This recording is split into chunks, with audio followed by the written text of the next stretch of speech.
Hello, my name is Rob Cairns, and I'm the Vice President of the Ontario Guild of English Handbell Ringers, and I'm also a music and drama teacher in London, Ontario. Today, I'm here to talk to you about wine tasting. I hope that you read in the notes on our webpage that you were invited to bring a glass of wine and follow along and participate. If you haven't and you're watching this later on, then maybe you want to grab a glass of wine and then join us for the rest of the video. I have here one of my kind of go-to wines that I like with everyday meals. It is a Rioja from Spain. It's a really nice red wine, and that's the wine that I'm going to be using to talk about wine tasting. You've probably seen people do this, and there are all sorts of strange little rituals which they do. So I'll explain what some of these mean as we go along. I've opened my wine, I've poured it in my glass, and probably one of the first things you've seen people do is they have a look at the cork, they might smell the cork. What they are doing is just checking that the cork still has some give to it, because if it doesn't and it's dried out, your wine might have turned and it might have a bit of a vinegary taste. So that's one thing to check as well. You've seen people swirl their wine and they have a look at it. You might even have seen that they have a candle handy. A candle is often used, if I look at it through my side, I can check the clarity of the wine by putting it in front of the candle. I can look to see if there's any sort of particulate matter that might not need to be there. It's checking the quality of the wine. Next, the tasting, the most important part, because we do like a good wine when we have a meal. There are only 5 basic tastes which you have. Started at the front and they move back. You've got your sweet, you've got your sour on either side, salty on either side, further back on your tongue, and bitter towards the back of the tongue. And then that 5th taste, called umami, that is right in the middle of your tongue.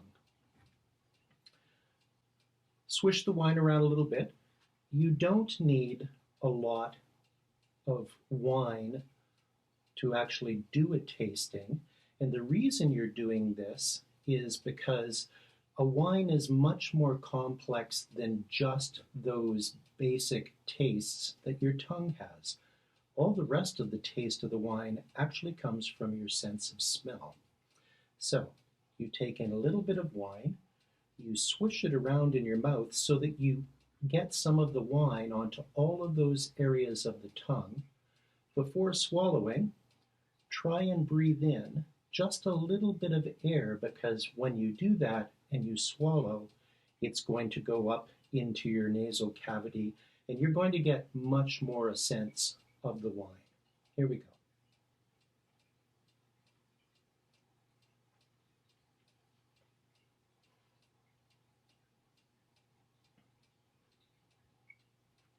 And now I can taste the more complex flavors that are in the wine.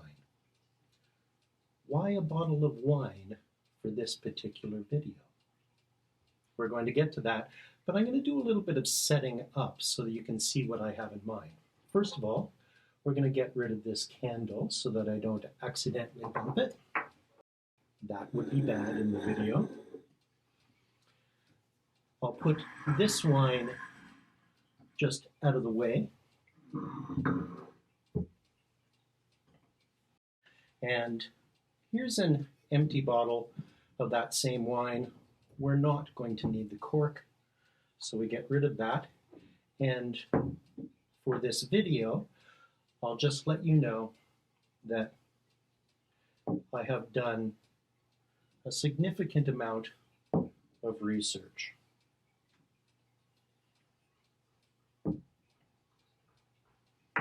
You might be a little bit ahead of me in guessing why I've actually got 4 bottles. We have my Rioja here, which I really like. A wine that I've tasted since we have been at home and on kind of pandemic mode is a nice Ontario wine from a winery called Big Head. And it's a nice full-bodied red. As you can see, I like red wines. And because it has been hard to get into the LCBO with lines and that, um, I found that you can just go straight to the winery and order, and they deliver right to your front door. So there's a nice Canadian wine. Another one which I absolutely love is from another Canadian winery called Foreign Affair. They have a number of selections of wine, and you'll notice that 3 of these are corked wines. This one's got a screw cap. So for the purposes of what we're going to do, we're going to get rid of that as well. And then a wine from California, which is aged in bourbon barrels, so it has a little bit of that kind of flavor. This is a Beringer Brothers wine. Really nice red wine from California. Now, I have 4 wine bottles here, and the reason I've chosen wine bottles is they actually are shaped similar to a handbell. You can hold them up, and then you can turn them around, and you can use them as handbells for practicing. Now, obviously, I don't want to do this directly on my table, so I have a towel here, and I'm just going to set my towel out.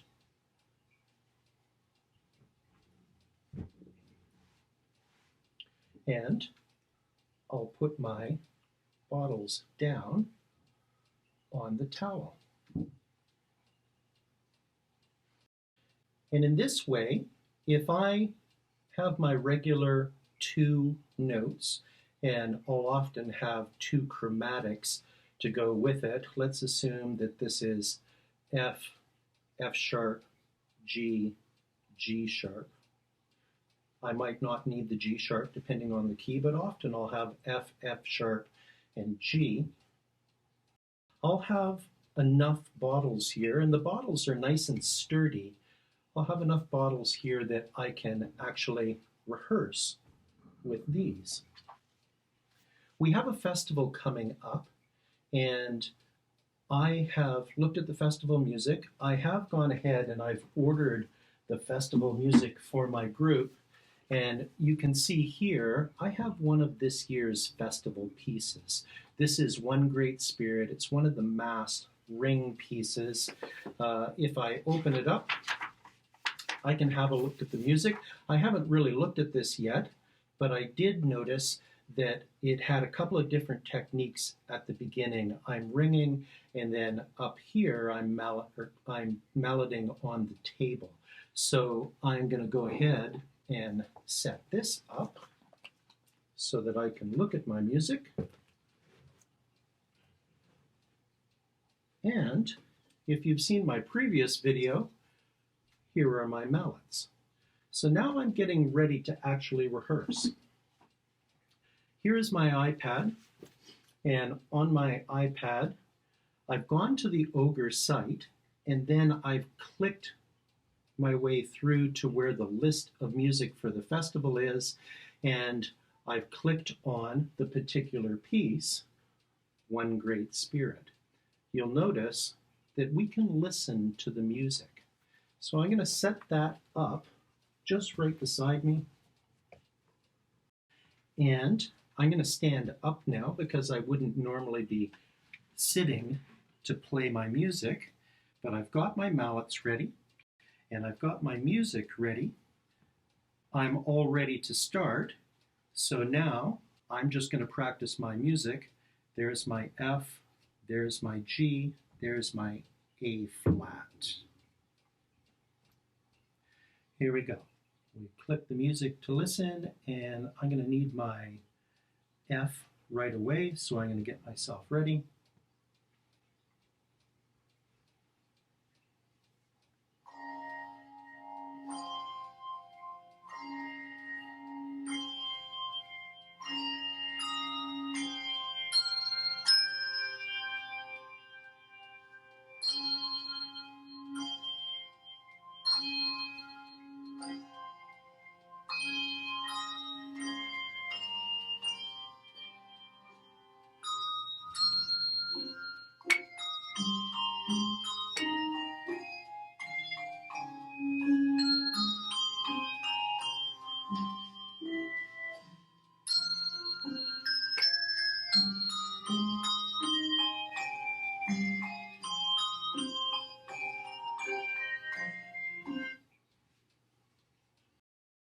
And you can see that you have the opportunity to actually work out what you're going to be doing with your bells. I made some mistakes. Now I can go back and I can start to correct.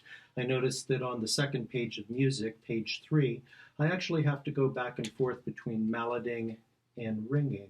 So those are things which, because I have this set up, I can start to get worked out while I'm at home and I'm not able to ring with my group. Now, one of the other things that I wanted to talk to you about is some people may not have wine bottles around. There are other bottles which you can also use. I just happened to pick those because it was kind of a fun topic. But let's get rid of this out of the way now for a moment.